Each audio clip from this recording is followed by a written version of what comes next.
Well,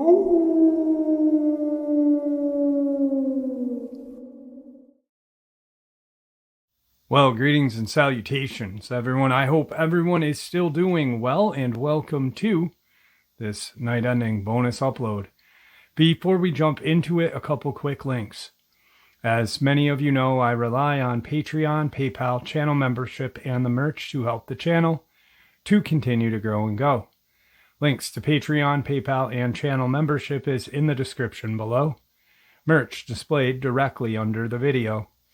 Also, Dogman Frightening Encounters, Volume 1 through 3, the audiobook versions. They were written and researched by Tom Lyons, narrated and produced by me, Jeff Nadolny. Those audiobooks are available on Audible, Amazon, and iTunes, links to which are also in the description as well. And finally, last but definitely not least, if you'd really like to help support the channel to continue to grow and go, simply subscribe. It does not cost a cent. Click the like button, takes half a second. If you don't want to miss out on any of the informative uploads that I put out daily, click that bell icon, and folks, please leave a comment. Why? Well, because all of these things really do help the channel to continue to grow and go. And yes, they definitely do matter. Now, everyone, I have taken far too much of your time. Let's jump in to this night-ending bonus upload. Shall we? Let's start with the basics. Hey Jeff, my name is MN. If you've noticed, I'm an avid, somewhat intelligent about understanding these creatures due to my encounters and research. Though misinformation of dogmen, skinwalkers, and werewolves, I believe such things happen due to misinformation in the research communities due to speculation. I can tell you these experiences happen in a Winnebago. I could give you coordinates, but I'd prefer not to. I can drag my other friends into telling their sides of these experiences with me, though they'd prefer not to. Let's talk a little bit about myself. After I moved to this town, I immediately took to hanging out, exploring, and playing out in the woods by my house. I noticed immediately that it gets quiet sometimes, but I liked it, because my life wasn't really quiet or peaceful. Typically, most people that I bring there usually get nervous, but they usually take the spot like it's home. My best friend has been my friend since 2nd grade, and I am now 22. I have a twin brother. You can refer to him as Joe. Keep in mind, I played football, ran cross country, wrestled. My parents made me choose between football and wrestling. Of course, I chose wrestling. I went to college briefly, only to drop out due to depression. Then I got a job at the local Walmart pushing carts. People thought I was like SpongeBob or something, the way I worked hard and enjoyed it, even on a minus 40-degree day. I hit rock bottom after I dated a girl in 2019 and quit my job because I couldn't work. I wasn't in good headspace. She was one of those gold-digging, keep your heart on a string type girls, and I rushed back to her head first, every time, because I have a stubborn, bleeding heart. I set the bar too high for her. She might not find happiness and always live with a void. I never swore or yelled at her. I was patient with her. I was willing to do most anything for her. One such story involves the fact that I am prone to motion sickness. I had a seizure trying to push myself into going on a roller coaster. It was the stress on my body that probably caused it. I thought she didn't see it happen, so I could play it off, so she enjoyed herself that day. She saw right through that, and we decided just to go to the mall instead. I think she didn't understand the gesture. She even told me to stop research past a certain point because she had 2 encounters with me. She was afraid for my well-being. So I say progress requires sacrifice. My research led me to believe that this dogman would use drive hunts and even force them into cars to save energy, which I do have a story about. Also, that there are other cryptids in play. Keep in mind, this is technically a werewolf I'm dealing with. Window experience. It was mid-fall of 2006 or 7. It was a school night, and it was late. I can say for sure that I remember I was reading a magic treehouse book winter wizard or something, ahead of a coming book report project. I reread the book multiple times to soak in as many details as possible. I could remember my hands being dry and cracked from the weather. After a good chunk of the book, I put the bookmark in and tucked the book underneath my bed. I tried going to sleep.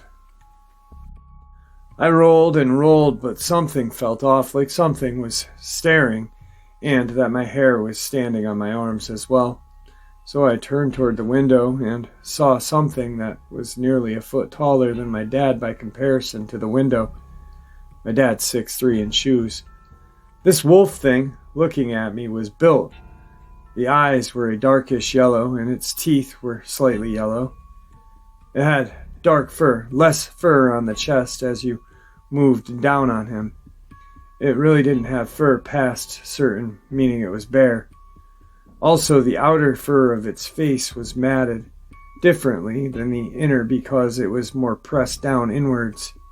When I say it was built, he had shoulders, forearms, chest. He slightly flashed his teeth. It moved its hand in a certain way. I couldn't escape its gaze or stop looking at its teeth for about 2 minutes. I didn't understand what this thing meant with the hand movement. I just knew it wanted me to go outside. I was paralyzed, shaking with fear. I slowly pulled the covers over my head, crying silently. My mind raced. Should I run or should I just stay put? Within 2 minutes, I built the courage after what felt like forever and ran to my parents' room, screaming and crying bloody murder. I didn't dare look back at the window. By the time my mom and dad and myself checked out the window, it was gone. After that, nightmares of being chased by wolves and being ripped apart alive with actual pain in the dream. I realized later that it was the hand gesture meant come here. I can't help by wondering about 2 things. What would have happened if I went outside? And 2, why bother the way he did when he could have easily punched his way through the window and killed everyone with ease, only to try to get me the way he did. 2015, summer of. I was a coming sophomore, so was my brother and my friend. We were out with 2 guys who were incoming freshmen. It was midsummer. It was midday and hot as crap. Everyone was sweating profusely. The bugs weren't biting us where we were at, but my friend, twin, and I always knew about this place that looked like a pond but never went down till that day. We were out fishing at the creek that is close to it. There's actually a trail off the other side of the creek that leads you there. We were goofing around by fishing for creek chub, which is a type of minnow with worms. We ran out of bait and said, yeah, let's go check out this pond. My pole setup wasn't set up for quick changes because I didn't have a swivel, meaning I had to tie everything on again. My friends went ahead except for my friend who waited for a minute and gave me a swivel. He said the mosquitoes are getting bad here. I know you'll catch up, and he went on ahead catching up with the other friends. By the time I got my swivel, lure, and tackle box all prepped up, it had been about 4 minutes since my friend left. I started on the trail toting my tackle pole and bag. I noticed something big and black on all fours. It was walking on and sniffing my friend's tracks. Its height was the odd thing at the shoulders. It was almost at breast height to me. It didn't notice me, and my dumbass decided to rush it and yell, hey. It looked back oddly and kind of smiled and made a quiet noise. It rushed ahead of me, though. I'm a year-round mid-built athlete. He dusted me worse than anything could have. I was hopping over everything in my way. I managed to turn on the trail and book it to the clearing right in front of the pond. I stopped to catch my breath. I dropped my gear and put my hands over my head. My friend was waiting there. He asked me if I had gotten lost or had to take a dump. He saw I was a little stressed, and he asked me semi-ironically, did you see a ghost? I said, no, I saw a giant black wolf. He chuckled for about a minute and said, no way, man, not in Illinois. But the bass are biting here, buddy. I said, I'll catch up in a minute and try and figure out how he outmaneuvered me. So I backtracked. I noticed my tracks went further than his past a certain point. So my assumption was, instead of going toward the clearing, he went to the right through the brush just before the clearing. I looked into it. There are reports of wolves in the state line. I made a report to the DNR website and included an odd size of the wolf. Within 10 minutes the phone rang because I had left my number if they had any questions. I had a strong feeling I shouldn't pick it up, so I didn't. Then I forgot about it until spring. By then, when the shenanigans of the hide-and-go-seek I mentioned online before as a question. Spring of 2016, 11 a.m. It was a tragic year. I lost a lot of people, a coach, my grandfather, and my sister in that order. My sister died in May. All of them suddenly, yet spaced apart. I once again found solace in the quietness of the woods, not because I wanted things to be quiet, but because I wanted to be alone, because that's how I felt, though I didn't mind my brother along with me sometimes, though he talked too much. We weren't far from the pond. We went right just before the clearing. We saw it again. We looked at each other again, and we didn't even need to speak. We nodded and just rushed it. The creature moved in such a way past the brambles, the logs, and other debris, with such ease, and all the while giving a smile before it took off. I couldn't help admire the level of grace right then and there. It disappeared past a certain point like a ghost, but me and my brother looked with each other for a while. We split up looking. I saw it alone again after looking for 25 minutes. I rushed it again. It still had that smile and grace. By then my legs were bleeding from the brambles. It ghosted me again. Within a couple of minutes of that, I saw my twin again. Shortly after, we looked together for less than 5 minutes, then saw it one last time and rushed it one last time. It felt like we would never catch it.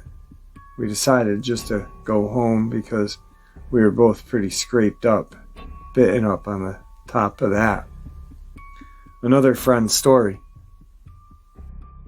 It was 2017 winter. My friend lives on a long stretch of road. Not too far from his house, he would make a couple of bucks cleaning and taking care of horses.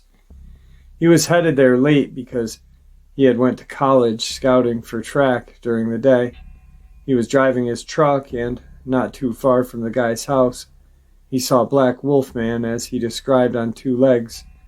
My friend turned the lights up, and then it changed to 4-point stance and ran off into the brush. He talked to the guy about it for a while and talked about some other stuff. Then something startled the horses. He told my friend to stay behind, and he grabbed his gun and turned out the brights on the porch lights. And they stood there for a while, went back inside, then went out back with the man to take care of the horses. My friend got done, got paid, and got out of there. But he called the guy within 30 minutes to check up on him, and the man said everything was all right. After that, my buddy waited a couple days and decided to tell the wildest guys he knows, so he messaged me. I told him my experiences, and we pushed it off, though the pieces were fitting together. But we continued without looking until that night. We ran into it unintentionally then. Some week during September of 2018, 11 p.m. to 1:30 a.m. My best friend, the guy from the last story, 2 of his friends, and my twin decided it would be a good idea to play the game called Missing Man. It's a simple look for the missing man in a group as friends in the dark and out in the woods, of course. My best friend only hid the longest, though my senses are sharp to know his exact location while knowing the group's location. For some odd reason, I didn't want no part of this game. I wanted to stay next to my best friend, though. It could give away his position to the group. It was quite probably because I heard footsteps elsewhere. We were just outside of the woods, my best friend and I nodded, and we decided we should scare them. and draw them back at the same time because our humor is a little twisted since we were childhood friends. He was up in a tree watching me barefoot. He said, "Go and scare him."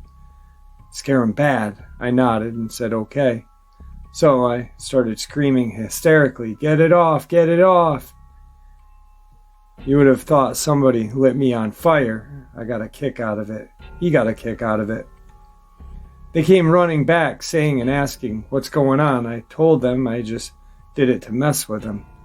My brother and the two others pushed me to the ground and started roughhousing with me, calling me a a-hole. We started talking about what we were going to do for the next 5 minutes.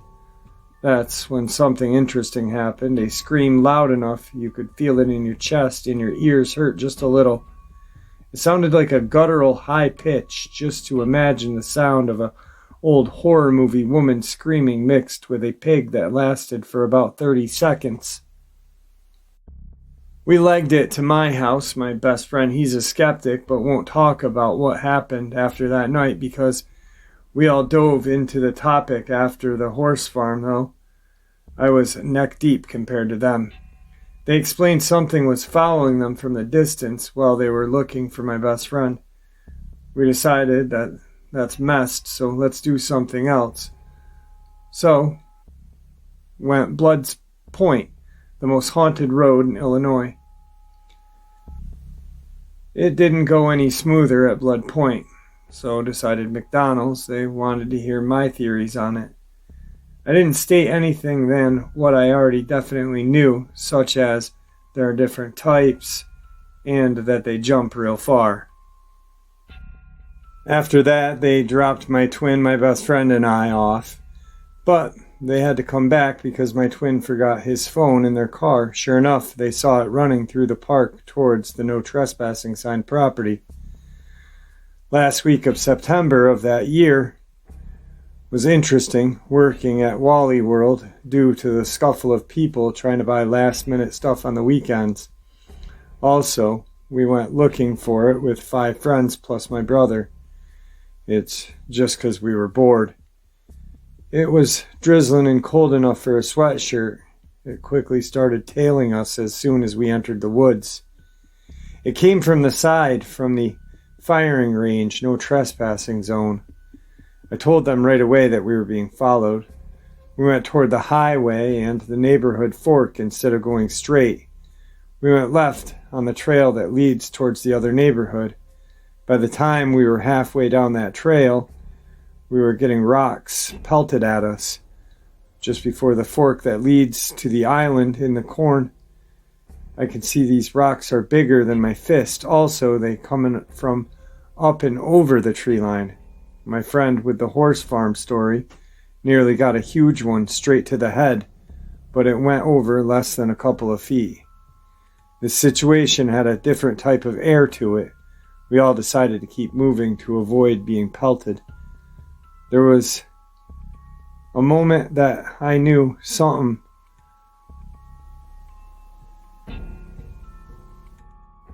was around us before my friends did. I quickly mentioned that to my friends and they nodded to that. If I think about it's probably the face, we realized right away the one was trailing us. At this point, most of the decision making was up to me rather than the group. About a minute of walking, the rock stopped, but the one moving was ahead of us, but at an angle and a fair distance. I said, "Let's shine our brights at them." I had a lantern spotlight with a red lens option. That's about 1200 lumens, and a 2500 lumens hand flashlight. Both are rechargeable, but it's the flashlight that is dangerous because of the settings on it. I took the 2500 and toggled the settings to flash, which is rapid enough to consider a seizure risk. It cut off at an angle, but back the other way, away from us. We kept walking to get to the end of the trail by the neighborhood. When we got there, we were trying to spot what was throwing rocks at us. My friends were panicking just a little bit, but they knew I was calm, so I told them we can cut through the neighborhood to my neighborhood. It'll take longer, or we can cut back and it'll be quicker. 2 of my friends were girls. One of them really had to pee, so I said, me and my twin can stay back while you guys go to the Walmart there. She didn't like that one bit because she was concerned. The one cut ahead of us went behind the tree line on the left.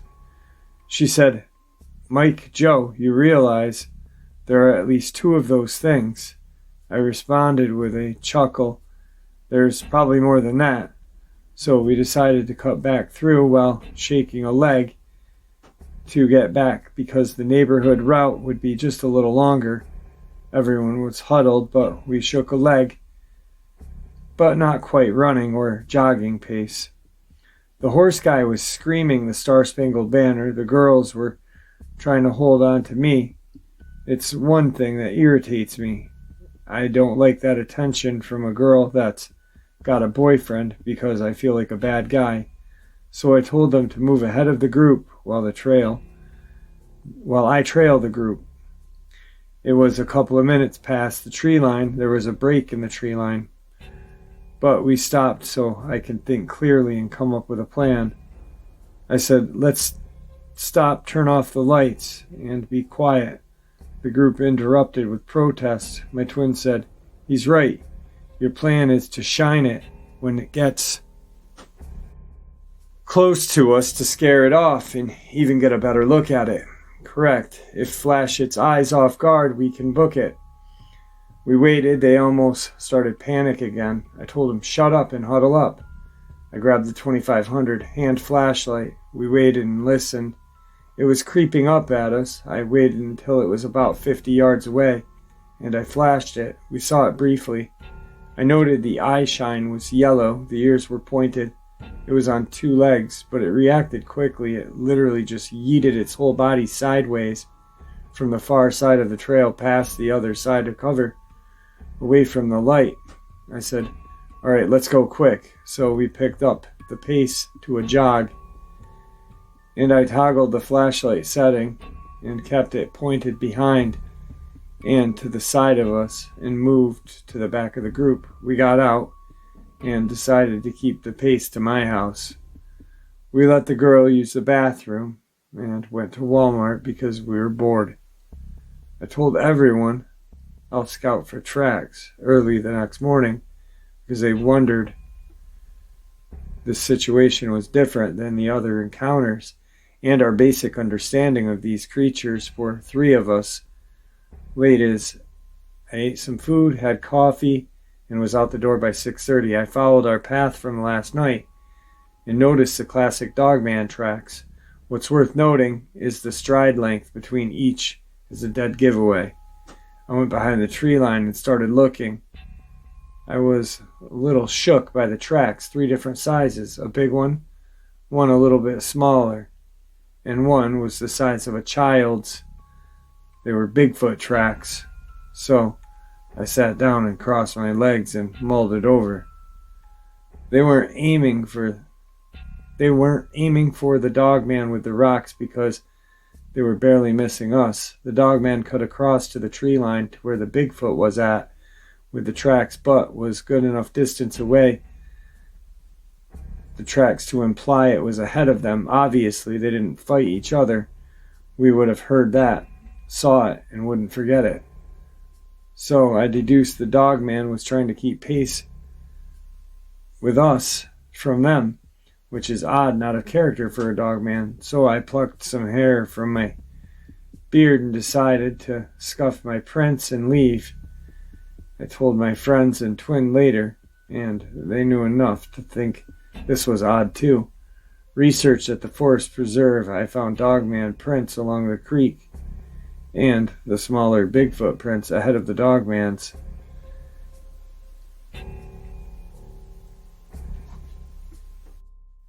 And the bigger foot's print were on the other side, kind of in between, making a choke point with deer prints in between, which of these deer prints passed at an angle due to the weight of it being pressed towards the creek, means it was railed right there by the smaller foot.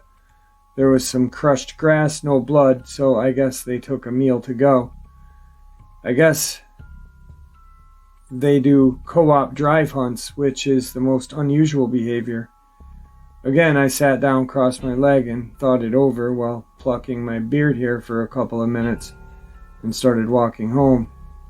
The next encounters were brief but resounding, not even a couple of weeks apart. A couple days before that, I was being stalked because I decided to walk through the neighborhood on my way home from work that night because the weather wasn't gonna stay nice for too long. I felt like I was being watched. It was quiet. My heart rate shot up. I started walking on heels to hear better. I heard something moving alongside of me in the cornfield about 150 yards ahead of the tree line. I didn't pay it any attention and pretended not to notice it because it would have had to go back through the woods because it couldn't cut through the neighborhood.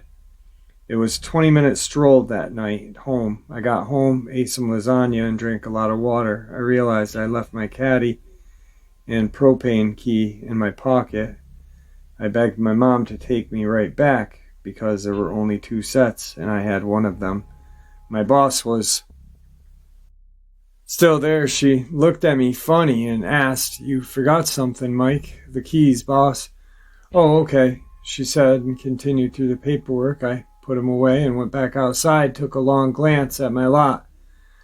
Then I hopped in the car and went back home. As soon as I got home, my dog had to go outside again, but something felt off, so I stood right next to her outside. She didn't go too far away from the deck, which was odd. I looked towards where I felt it should be, only to smile at me and have its hand wrapped around part of an old tree that was intertwined in the tree line. I realized this one was different because it wasn't the one I saw as a kid, because it wasn't as tall as the one in the woods when I was in grade school and high school. As soon as she got done, I prompted my dog immediately go back inside by lightly tugging and telling her quietly to go in. She was at the door before I was. My little cousin was over. We were messing around, playing video games, vaping, and telling stories about hijinks and shenanigans. He found my Linda Godfrey books in my folder. While we were waiting for my best friend to show, he started making fun of me. It stung on a personal level, and I said, "Yeah, I bet you it's $10 real, you shithead." He kind of drooped his head. He knew better to bet on me because it's free money for me, because made a couple of $100 in high school betting and hustling Mountain Dew Baja Blast in cans over 4 years. We went outside and moved to the side of the house because I had a pretty good guess where it was. We went outside of the garage and went to the side of the house. I closed my eyes quickly and said, "Yup, it's here." I pointed to the fence. He saw it. It was ducking in and out of cover, though his shoulder was exposed and its hand was wrapped on the fence. That one smiled at us as well. It was the same one from the day or two before. My little cousin started yelling and cursing at me. "I thought you were messing with me." All the while, he had my collar of my shirt shaking me. Then he started punching me in my gut in panic. I stood there laughing at him, and it was because I proved him dead wrong, and now he's afraid of its presence. Sure enough, we got interrupted right on time, a horn being held in the distance, then the skirt of a car turning. When we heard him honk the horn very rapidly, he turned and watched him shoot a corner and nearly run us over. Because of our twisted humors we share, there's my best friend. He was ready to get drunk with me and my twin that night. This encounter was a rainy winter night. We decided to go ice skating with my horse friend, his girlfriend, my twin, my little cousin, my best friend, and another guy because it sounded like fun. I friggin' ate it within the first 10 minutes. I almost landed on my head, but turned my shoulder the last second to avoid hitting my head. The pain set in immediately. It was sharp and burning. I pushed through it. Just have fun with him. My little cousin ate it too. I said, "Ha ha, shithead." I said to him, though I did regret saying that because I could see he was in a decent amount of pain, and it was a pretty bad sprain. It was bad enough wear pants the next day for work. Back to the story. We then went to B-Dubs. I had 2 beers. They eased my shoulder pain because the alcohol was blood thinning my blood. We went to drop off the guy first. He lived just a stone's throw away from the pond. We ended up discussing my favorite topic because my horse friend was interested to see if I had done any more research and if I learned anything since the last time we discussed it. To which I gave him a simple yeah. There was an odd amount of deer kills and a small game kill from cars on the highway. And within this general area, I suppose they got dragged or carried to the brush when nobody was there, then ripped to shreds. I tell him I found a whole hip intact, severed from a deer, about 6 feet from what was left of the body a couple years back. Sure, as I was speaking about it to draw, the friggin' deer is to the side of the road, looking behind it first, then at us, then back. He acts like he's gonna go, but he didn't. So we slowed down to see who would move first. He just stood there, so we gunned it. Sure enough, he looked back behind him, and then he gunned it. My friend swerved hard enough for the tires to squeal. We all screamed. Me and my little cousin looked back to see it on all fours on the right, only for a couple of seconds, just to get out of view thanks to the fact that we were still moving. At that point, a grim thought crossed my mind. Am I stuck dealing with these things regardless of where I go? And how long will I have to deal with these things for? I already vaguely knew the answer, but I didn't want to accept it. The next encounter only reinforced it. Spring 2019, I started dating a girl I met in high school. I was a senior then, but she was a freshman. But she was really the only person I really noticed. It was because she had a wild look in her eyes like mine. She didn't believe in the paranormal and such. She's my ex now, and it's going to stay that way. At the time, I convinced her to go to Blood Points to change her mind. I started praying when I got there, please don't let there be a Dogman over and over again. As we got there, our phones and some type of interference. Hers shut off entirely. Being a brand new phone was strange, while my screen was stuck. I noted the temp dropped significantly, and my side of the windshield was fogged. I was almost relieved until I felt something behind my eyes kind of helps point out where they are, only as long as I practice looking for them. We were looking on our side road. I had mine, she had hers. The smell of skunk and carrion became very heavy in the air. Sure enough, it was my side of the road. I saw the tail and the ears. It just moved from the brambles apart and darted in. Luckily, she missed it, but she saw the look before the Six Flags when I tried to play it off, having a seizure just for her. She started shaking me, and what did you see? I just laughed. Oh, it's nothing. Bullcrap, she said. I laughed more and told her, wait till we get out of here and I'll tell you. We pulled into a gas station in Cherry Valley. She said, all right, spit it out. I replied, I don't dip anymore. Remember? Ha ha ha, funny. Now, what did you see? You noticed that terrible smell back on the road? She said, yes, I did. Well, I sharted really bad. No, you didn't. You saw something. Yes, I did see something. I saw a Dogman. I could make out the ears, tail, and bulky shoulder before it ran into the brush. She nodded and understood. She said the phones were enough to convince me, plus the temp drop of 10 degrees in the car. Oh, you noticed that too? I just saw it and turned off the headlights and smiled at her. The next encounter was about a week or two later. My little cousin wanted to go into the woods, even if he had to go to him by himself, so me and my ex-girlfriend tagged along.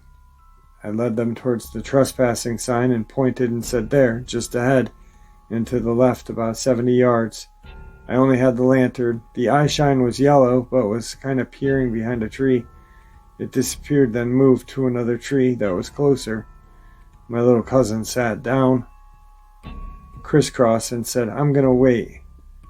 That shithead was definitely my blood, being as stubborn and fearless as me, but my ex wanted to get out of there. So I dragged him by the wrist and said, "Some other time without her here." He nodded to acknowledge what I said, but instead of keeping its distance, but was closing in on us by moving cover to cover. It was scary enough for her to make me promise to her I wouldn't do my research anymore out of fear of my well-being. That summer she broke up with me, spit me out, repeated. I went the 9 rounds. Again, I turned into a booze-fueled, depressed guy that felt like he wouldn't stop falling, but my friends are the ones that saved me from falling. By fall of 2019, I decided it was okay to break that promise because her words couldn't be trusted or taken seriously. She tried here and there to contact me, but I didn't want any part of it until she flattered by saying, "You'll never really did anything wrong to me and only did right." She developed memory problems, but apparently she could only remember me. I nicknamed her Rabbit because you can't help but feel sorry for her, only for her to lead you in circles just to hurt you. Then I decide I'm what she wants in the long run, but not in the short run, so I decided it's okay for me to be selfish. I'm not exactly worried about these creatures. My deduction and Foots the Dogman both passed, though, around the same time. Dogman obviously noticed me and my twin right away. He probably saw me act. We are a little bit different than other humans. It probably gets boring for it and thinks that my twin and I are interesting. I used to play in the woods all the time as kids. There were many times we went alone, but it never made its move on us. It never made its move when I grew older, and though I spent countless hours alone or with a couple of friends year-round, I even passed out drunk once with fresh tracks out there. And there you have it, folks. I do hope you all enjoyed this night-ending bonus as much as I enjoyed sharing it with you. I'd truly like to thank you all for supporting the channel. It is your support that helps the channel to continue to grow and go. And honestly, what gives us all a place and a chance to share our experiences and theories judgment-free. Everyone is simply treated with the respect that we all deserve. That is because of all of you, and I do appreciate it. Thank you.